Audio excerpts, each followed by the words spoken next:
Bonjour à tous, voici une série de vidéos qui vont retracer notre marche qui a eu lieu durant le mois d'octobre sur le Camino da Gera y dos Arreiros. J'ai eu du mal à retenir le nom. Cette première vidéo sera essentiellement consacrée à la présentation du chemin, qui, s'il n'est guère bordé de monuments historiques, est lui-même un monument d'histoire. Ainsi, nos pas se poseront dans des empreintes de près de 2000 ans. Qu'est-ce que ce chemin ? C'est un chemin de Compostelle et reconnu officiellement comme tel depuis 2019, ce qui est assez récent. C'est une des raisons pour lesquelles il n'est pas très fréquenté. Donc il part de Braga pour relier Compostelle. Voici donc le tracé que nous avons suivi. Il est composé de 2 parcours, une partie de la voie romaine qui reliait Braga à Astorga, puis de la voie des muletiers.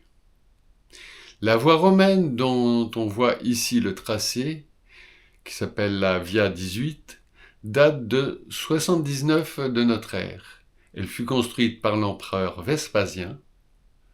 Le trajet est encore actuellement ponctué de bornes milliaires, qui est l'équivalent des bornes kilométriques, mais pour le mille romain. Malheureusement pour les historiens et heureusement pour les randonneurs, il ne subsiste de cette voie que quelques tronçons empierrés d'énormes blocs que le temps a largement décalés, rendant ainsi leur parcours laborieux pour le marcheur. Ces tronçons participent à la difficulté du parcours reconnu dans les guides. L'autre partie, la partie espagnole, reprend la trace des marchands de vin du Portugal et de la région de Ribeiro qui, dès le Moyen-Âge, faisaient parcourir cette route à leurs mutiers pour livrer leur production aux villes environnantes, dont Santiago. Pour les amateurs de chiffres, ce parcours nous fera au global gravir 4841 mètres et en descendre 4770, avec un point culminant à 1037 mètres. Le tout sur 239 km. Il est prévu pour une dizaine de jours. Notre objectif étant de profiter de ce chemin, nous le parcourrons sans se soucier du temps. Pour cette même raison, nous le ferons en autonomie et en bivouac afin de ne pas nous attacher aux étapes officielles prévues, dont certaines nous semblent aberrantes pour un pèlerinage. La difficulté du Camino, il y en a plusieurs. Un peu les dénivelés, les passages peu carrossables, notamment pour nos chariots, mais surtout la rareté des villages et des commerces et des services qui nous imposent de porter de la nourriture pour 2 jours. Mais cette difficulté, comme vous pourrez le constater, est largement récompensée par les paysages et l'aventure. Et c'est parti!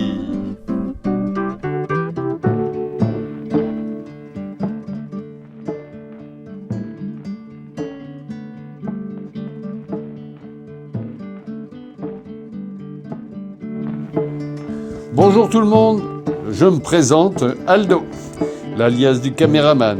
En effet, il a filmé son périple avec la caméra fixée à son attache sternale. Donc on ne voit pas sa tête. Alors il m'a confié la mission de donner un petit peu de vie à ces vidéos. Et c'est la raison pour laquelle régulièrement vous me verrez donc marcher avec lui sur le chemin. C'est bien pour lui faire plaisir, car moi, ça me fatigue déjà.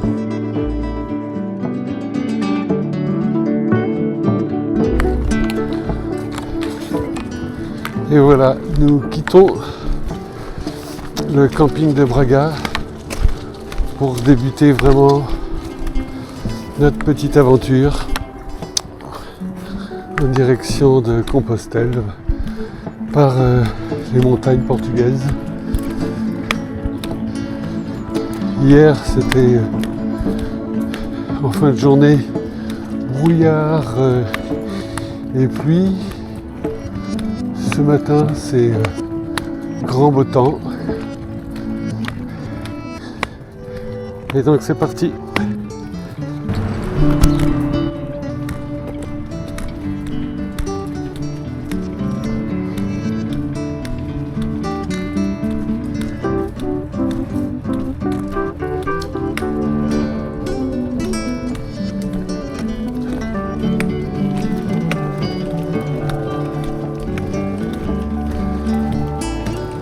Braga est fait de plusieurs collines. Donc on descend, on monte, sans arrêt. Et là, on se rapproche de la cathédrale qui est le point de départ du Camino dont je citais le nom précédemment. Je serais bien incapable de le redire. Peut-être au bout de 14 jours.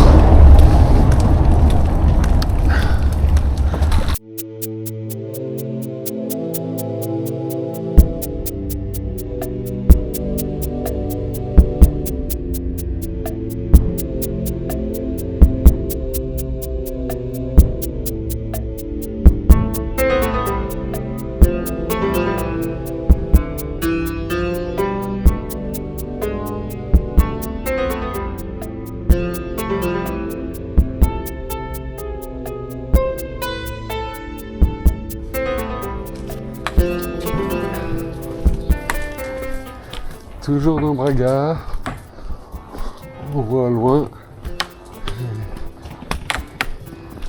des petits monts pleins de verdure. Tandis que là, on descend dans les petites rues.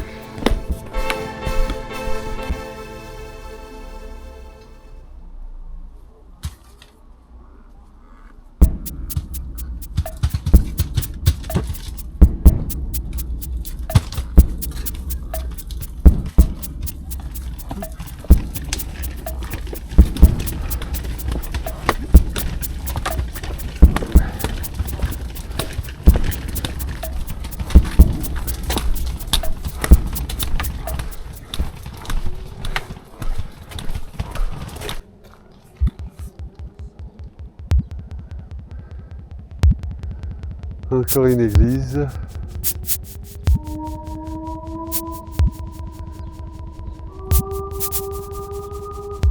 Le Portugal est très pieux, très pieux. On voit des églises partout, des petites niches, avec des lumignons qui sont entretenus. On sort petit à petit de Braga. On est passé par des zones un peu industrielles. Là, c'est des zones résidentielles, mais avec un petit peu de vigne. Attention, une voiture qui passe.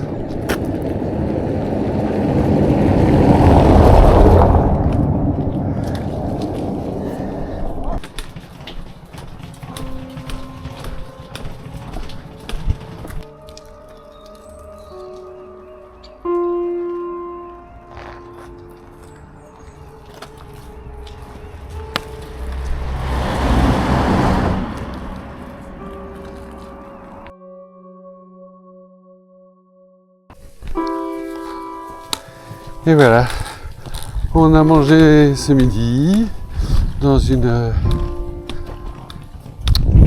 petite cafétéria en bord de route. Bon, c'était un peu bruyant, mais les gens étaient très gentils. On a mangé 2 hamburgers maison, hein, pas du McDo. Et c'était bien sympa. Donc maintenant, on continue toujours. Vous voyez quel type de paysage on a. Une petite rue pavée. Et entre deux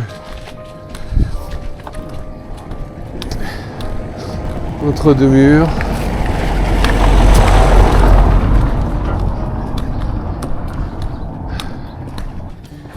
Et il y a toujours ma poupette qui est avec moi. Ça va la poupette ? Oui, ça va. Ça va.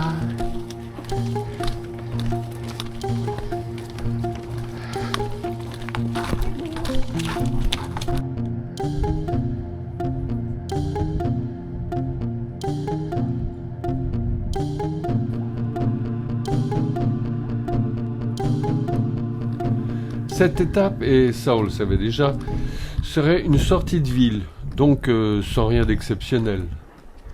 Pas de monuments, pas de beaux paysages. Mais elle nous permet de visiter, pas un Portugal exceptionnel, mais le Portugal du quotidien. Elle nous permet d'avoir une vue autre que celle d'un touriste qui descend du bus pour sortir son appareil photo.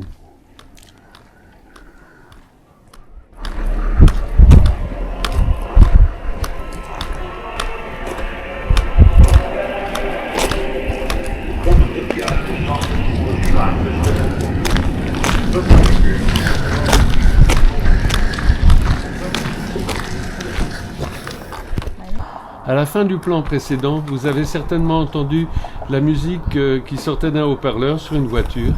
Il vantait les mérites d'un candidat aux élections locales qui auront lieu bientôt. Notre traversée du Portugal sera souvent ponctuée comme ça à l'approche des villages, même en pleine montagne.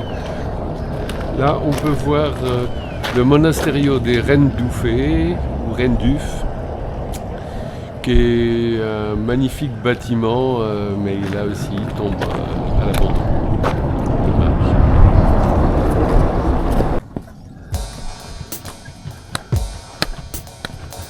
Nous voilà sur les pas des sandales romaines.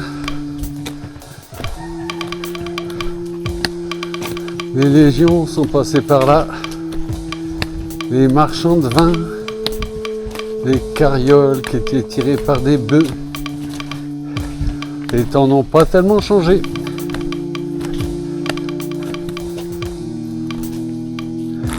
Je disais bien, les temps n'ont pas tellement changé. Il y a toujours des carrioles sur ce chemin-là.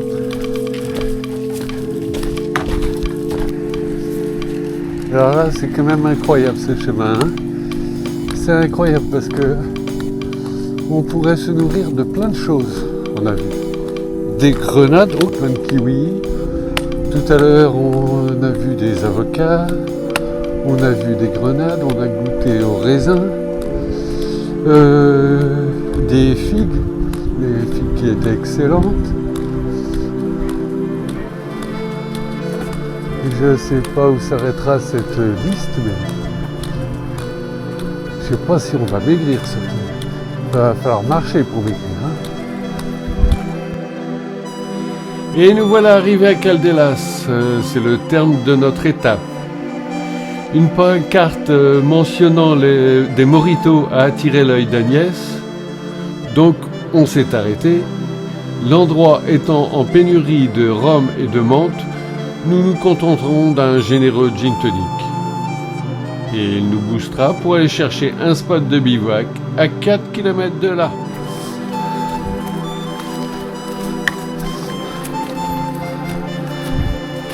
Alors maintenant, on a passé notre première étape et on est à la recherche d'un endroit où on pourrait camper, bivouaquer ou camper.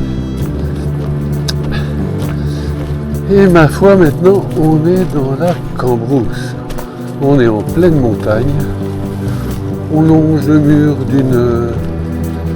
d'un édifice que je pense religieux à l'origine. Mais autrement, là, c'est la pleine campagne. Et ça fait du bien, même si on en a bavé pour arriver jusque-là.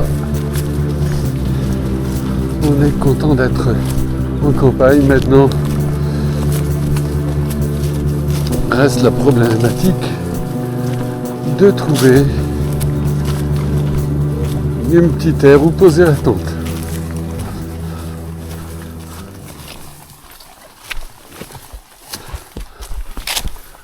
Agnès nous a déniché un petit parc pour planter la tente. On va voir ça. Alors elle m'a dit pas la première ouverture, ça ce que je conçois tout à fait, mais le deuxième. Et là, comme vous pouvez voir, on rentre véritablement dans le chemin. Allez, on va voir ce que ça donne. C'est ici ? Oui. Là, regarde. Oh, un petit nid d'amour.